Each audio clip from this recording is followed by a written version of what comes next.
Is it possible to create an effective melody? And what does effective really mean? That's kind of a subjective thing to say, but is it possible to move a person, the average listener, with just one single note? We're gonna find out in this week's edition of, I don't know, it just felt like I was going into some sort of intro there. I don't have an intro. So our root note is going to be C. So I'm gonna just play a chord. It's gonna be an open chord. And the most important thing to understand about intervals, which individual note could possibly stand on its own to make a one-note melody sound good? So first what I'm gonna do is outline what each interval really sounds like, the full fleshed out potential of each interval, and that will help us determine what sounds good to our ear. So we'll start with the root note, which I think lends itself to a nice, neutral, Ionian sound.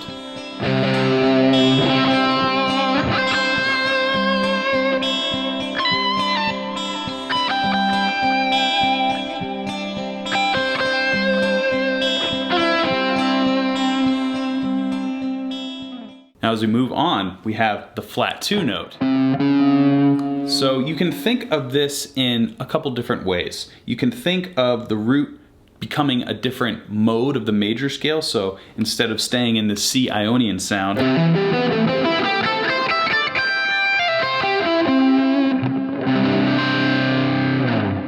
right here I wouldn't necessarily go, oh, flat 2, that means I have to play Phrygian. We can actually target an even more outside sound because I think the flat 2 is pretty outside the box. So I think actually a cooler way to emphasize that rub is a diminished sound. And since we are using the flat 2 as our home base at this point, we can play D flat diminished sound.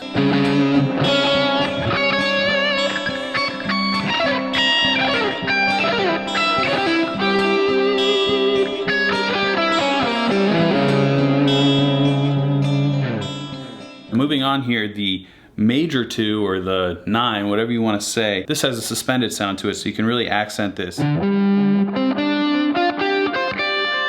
Really open, ethereal accent. And over this neutral chord palette, you can really understand how much this sort of sound leaves room, but also establishes a very concrete emotion, which is sort of like regal and cool.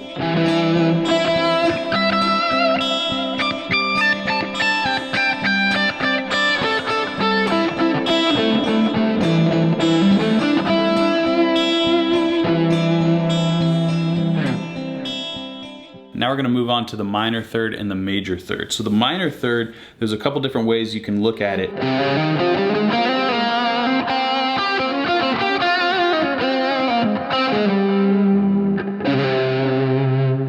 So that is definitely a sound to keep in your pocket. You think of it like a C blues sound, C pentatonic.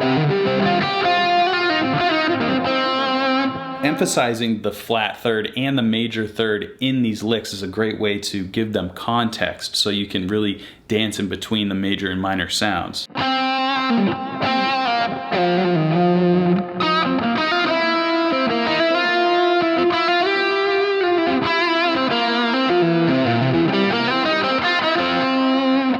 You see how I can really dance between those, and over, again, a neutral chord palette, we have the ability to give a certain meaning to whether it's a flat third or major third and make those notes more impactful.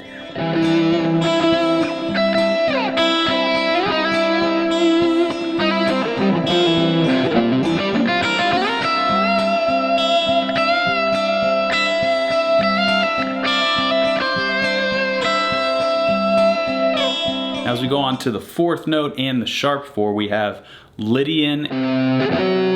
We have this sharp 4.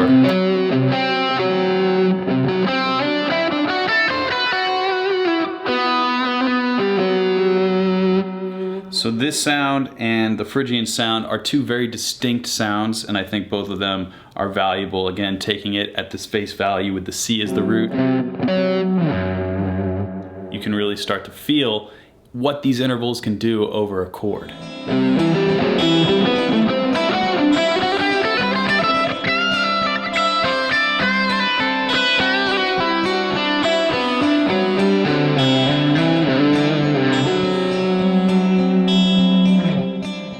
as we move on to the fifth, you can think pentatonic. So that mixolydian sound can definitely outline this fifth. And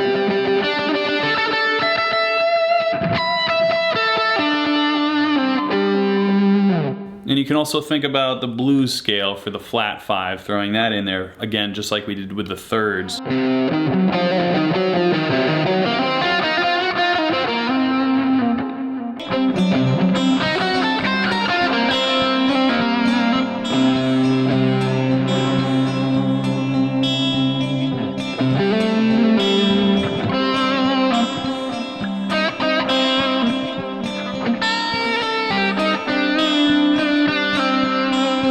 Now the sixth note, especially the flat sixth, you can think about Aeolian, like natural minor.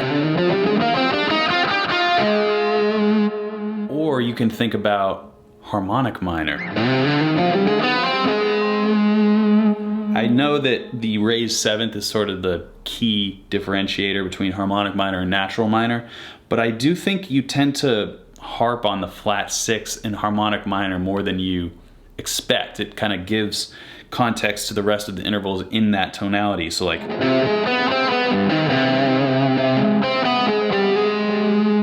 so as we move through this sort of sound between the natural sixth and the major sixth, which gives us the Dorian tonality,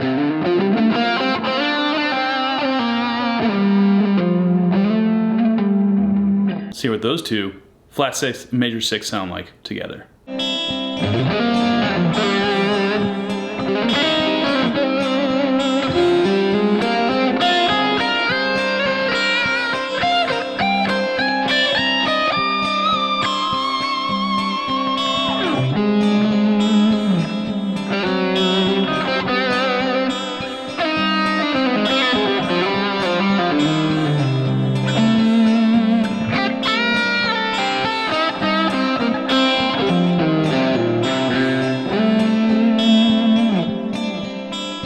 Finally, we come to the flat seventh and the seventh. And the flat seventh, I actually like to treat as like pentatonic sort of thing. But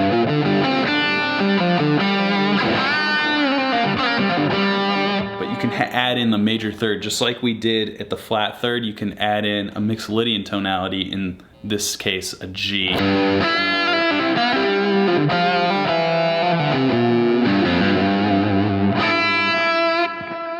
But in this case, you can add in a G Dorian sound. So it's sort of this major sixth. So over a C chord, think about this. You can access the G Dorian sound, and basically it sounds minor, your tendencies are minor, but you're harping on this major sound.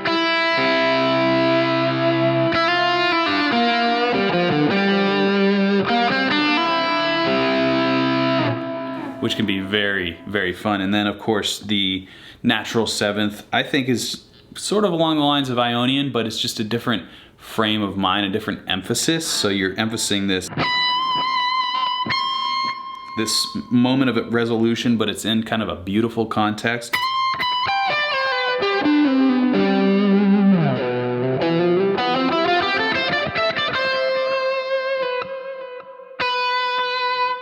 Almost feels like an entirely different home base when you end a phrase on a certain interval, and that's what that major seventh can feel like, and it's great in passing. Let's hear the flat seven and the major seven back to back.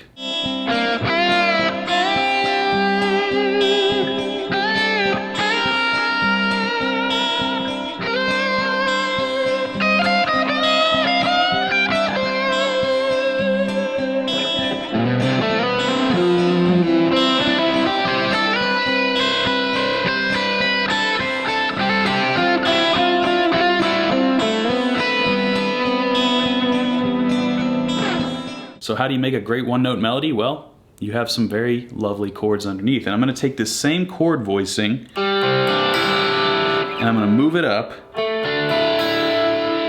Again, keeping it ethereal with these open strings, and then I'm going to move it up again.